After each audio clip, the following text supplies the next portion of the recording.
great story, exploration, branching dialogues, player growth. That's where you get that really, really great role-playing experience. So in 2005, we were talking about what we wanted our next game to be. And we had just finished making Star Wars Knights of the Old Republic, and we were heavy into Neverwinter Nights 2. Casey saw you as a challenge for my affections. It's like a cage match with you boys. And at the same time, we were looking at some of the new action games that were coming out, and we're like, wow, some of this stuff is really exciting and really cool. Can we maybe meld these things together? We want to make a role-playing game, but we need to try something a little different. And he proposed to us this idea of a sort of lone agent on the run who had enacted this program called Alpha Protocol. In this case, we're making a modern-day espionage world. We were looking at some of the cool stuff that was happening with Jason Bourne and watching a lot of 24, and we got really excited about the espionage genre. In Alpha Protocol, you start off as a competent agent, but he hasn't done many missions before or anything like that. He's really new to the field. And as you're going through and you're getting your training in the game, you are set up on particular missions.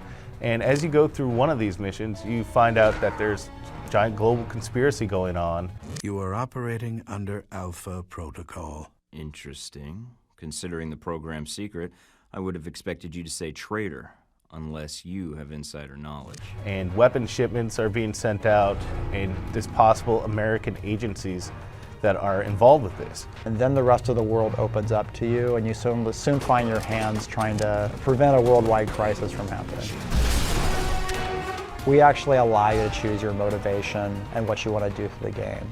It can be anything from simple revenge to you're extremely patriotic and want to carry out your duty and your mission no matter what. The way you project yourself definitely affects what people think of you. You could be a thrill seeker or a cowboy who just wants to ride the wave and see where it goes. But any motivation the player wants to undertake for their character, they can. What you do now, huh? Kill me? That not get your missiles back. Alpha Protocol is definitely an evolution of the things that we've learned in role-playing games.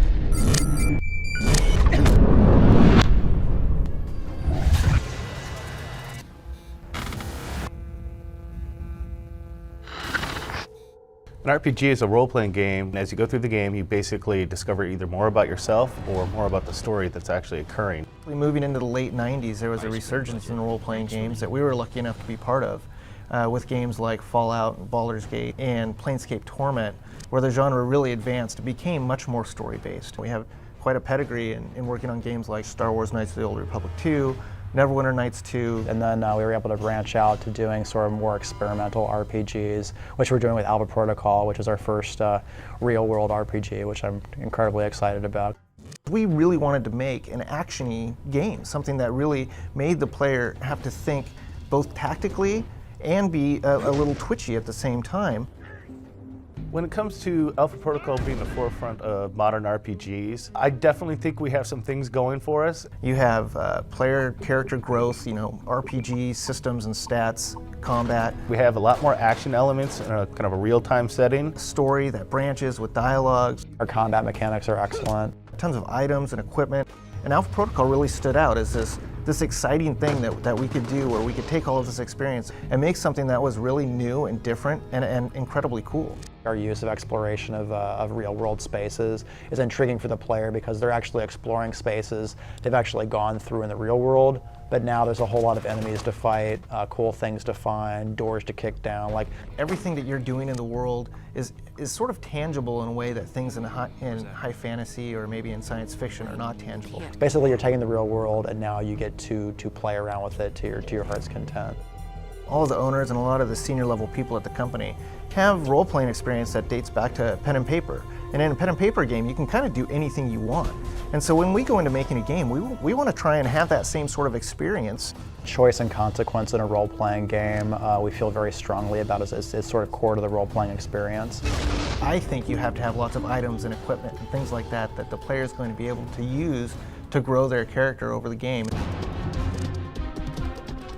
Everybody talks about story in games and that story is the most important thing, but I think we really hit it. The more we allow a player to customize and sort of choose the skills and abilities they want and then see the repercussions of those choices in the actual game environment is very, very important. Like if you choose to let an arms dealer go within the game, If we let him go, he could lead us to the people he sold the missiles to. That actually has game mechanic repercussions on missions that are tied to that hub. So if you let the arms dealer go, for example, that actually means terrorists you meet later on, they're more well armed, they're better supplied. In the end, I think what's the most important thing is choice.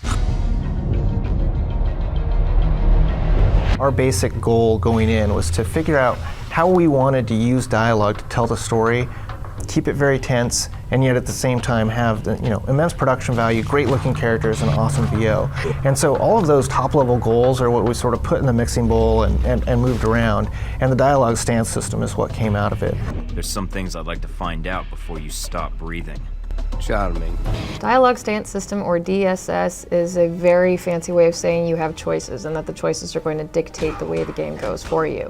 If you go through the Dialogue Stance System and decide to extort somebody and another player decides to execute them, there are totally different options that come up.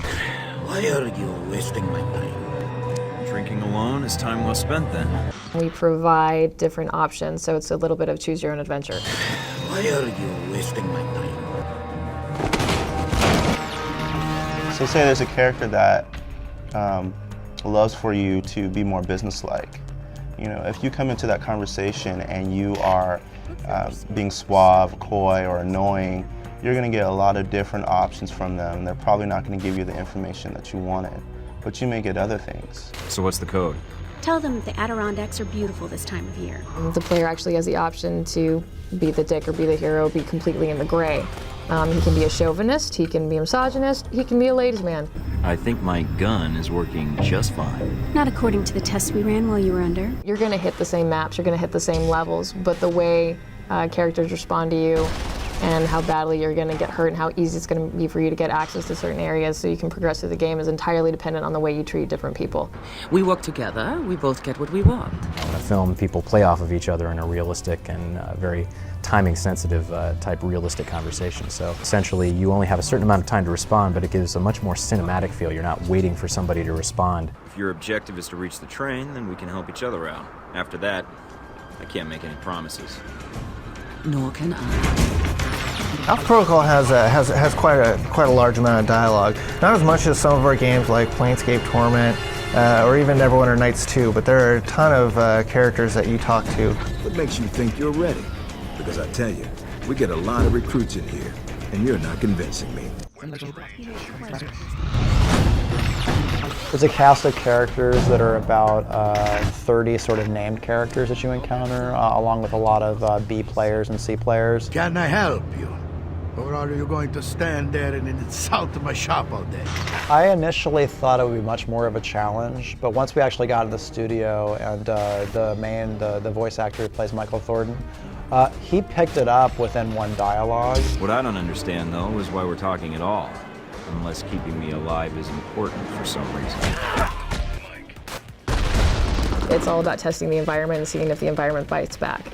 So Alpha Protocol should provide the same sort of experience for the player where it just might bite back.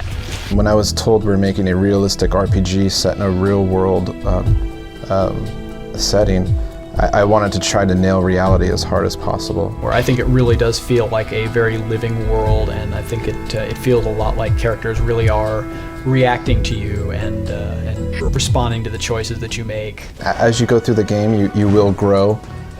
He will grow. I think what makes it amazing is seeing how what you're choosing affects other things down the line. And there's tons of opportunity to move Mike Thornton where you want to in the world and affect the world. So in Alpha Protocol, we really tried to make the different approaches not necessarily equivalent, but always balanced, and there's always something interesting and fun going on in each path. Michael Thornton can't trust anybody because he can make allies or enemies with anybody in the game itself. Who can you really trust? Is it the person that says they're on your side? Why trust me with something like this? Why not use your own people? Or is it the person that says that maybe they're working towards the same goal but they don't agree with you? I'm afraid it is out of the question. Or is it maybe you're the person that you thought at the beginning of the game was your sworn enemy? That's definitely one of the themes that we're trying to approach within the storyline of Alpha Protocol. I think some of the most important allies in our game for Thornton would be Yancey Westridge. He's your handler very early on. He has especially pick Thornton and believes that Thornton can take on this mission. All right, then, pack your gear. Konstantin Brayko, he's one of my personal favorites. He's a Russian mob boss who is completely obsessed with American 1980s culture.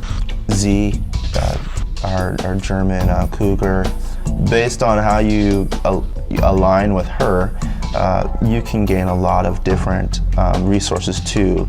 Different equipment, ammo, different mercenaries that can come with you on missions, and just different insights on how to go through levels. We should talk. I do not want to shoot you. In Alpha Protocol, you will visit Saudi Arabia. From there, you can travel on to Moscow, Rome, or Taipei. When people play video games, they want to have fun. They want to get away from their jobs and mundane, usual things, and see something new, see something different, see something fantastic. You're traveling all over the world, and we wanted to make sure that when the players are going from different hub to hub, that they know exactly where they are in the world. I think Alpha Protocol, because it is heavily story driven, that's really what's going to make Alpha Protocol really push the limits of RPG. So the question is, who can you trust? You cannot make a spy game without some kind of toys. You have your submachine guns, you have your assault rifles, you have your shotgun, your pistol. We have things like a shock trap, which electrifies your enemies when you toss it out. A device called a radio mimic. And basically, by listening to their chatter, you go, "Hey guys, it's me, Bob. Turn off the alarms." And they go, "Oh, it's Bob. Who the f*** is Bob?" But the alarms are turned off. Perimeter sweep ASAP.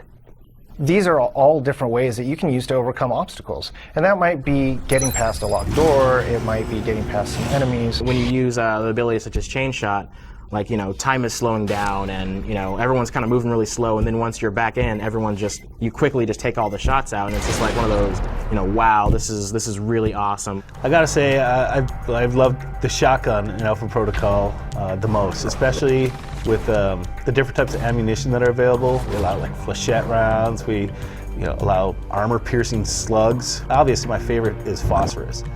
And you're like, oh, phosphorus, what does that do? Well, basically we can light the guy's clothes on fire. Now, that is really good if you want to get somebody to stop shooting at you. In the safe house is where you're going to find your black market, where you can actually go and buy and sell weapons and upgrade your gadgets. Thornton can't make his own weapons, but he can definitely modify them. He can actually add scopes to them. You can decrease the recoil on your weapons. You can add longer clips onto it, so you can actually, come in there with more ammo. In regards to gadgets, you can definitely upgrade all of those and make them a little bit stronger. Whether they want to stealth into a situation, whether they want to set traps, whether they want to make sure that they're being super, super quiet, or collecting all of the loot or stuff that's in a level, all of these things are affected by really how they've chosen to level up their character and what kind of toys and goodies that they brought with them.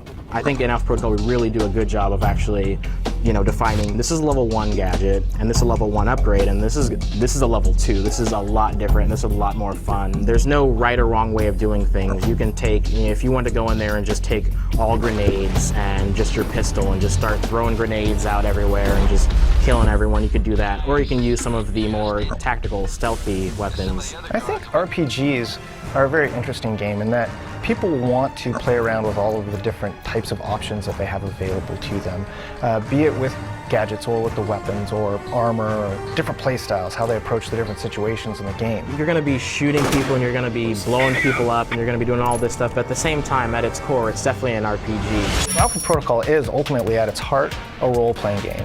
Beautiful night. It really has to do with the story and the characters. You come to kill me. There's a whole lot of enemies to fight, cool things to find, doors to kick down. You get lots of toys and guns and gadgets. We have the reality that you imagine in your head when you're walking out of a James Bond movie. It's just like, blah, blah, blah. People just go, holy shit, that was awesome. Everybody talks about story in games and that story is the most important thing, but I think we really hit it. I'd say it goes as far as donkey punching it. The most challenging part of developing Alpha Protocol has been figuring out exactly what we wanted to do with the game and how to focus it on a particular direction. the spy genre is a very wide open one. Once we got that nailed down and figured out where we were going with it, it really came together really well, I think. My favorite thing about Alpha Protocol is actually the dialogue. I think what makes it amazing is seeing how what you're choosing affects other things down the line. What you do now, huh? Kill me? That not get your missiles back. A lot of the more interesting, tense moments in the game come when you don't really know what an enemy's motives are and what their agenda is. You can't stop us. You haven't won yet, asshole. When it comes to the main character, Michael Thornton, we didn't want him to be too good looking. He is not your prototypical super secret spy, but he's still likable. I can't. You don't know what's going to happen. Neither do you. My favorite secondary character in Alpha Protocol is definitely the German mercenary Z. I think we will be fast friends, darling. The voice acting for Z was really fantastic. This really great, deep, throaty, slow, milky kind of voice direction that might make some people tighten the jeans, I don't know. And I thought I might have to work harder. You would if I wasn't tied down. My favorite enemy would have to be Konstantin Brayko. You came for a fight, you got one, buddy. He's a Russian mob boss who is completely obsessed with American 1980s culture. He's got a knife. He's just dangerous. You just never know what he's going to do. My personal favorite gadget is the noisemaker. All it does is project a little burst of noise at a distant location. It'll cause enemies to respond as though they've heard the player over there, and they'll go and check it out. And it just can create some really satisfying combos where you can plant a proximity mine on a wall and then lure people over and blow them up. Yeah, the world feels very different just depending on location. You're traveling all over the world, and we wanted to make sure that when the players are going from different hub to hub, that they know exactly where they are. My favorite set piece in AP would have to be the Rome Museum. I think the reason I love it the most is that you get to shoot up all this cool artwork. Who didn't want to go to a museum and blow stuff up?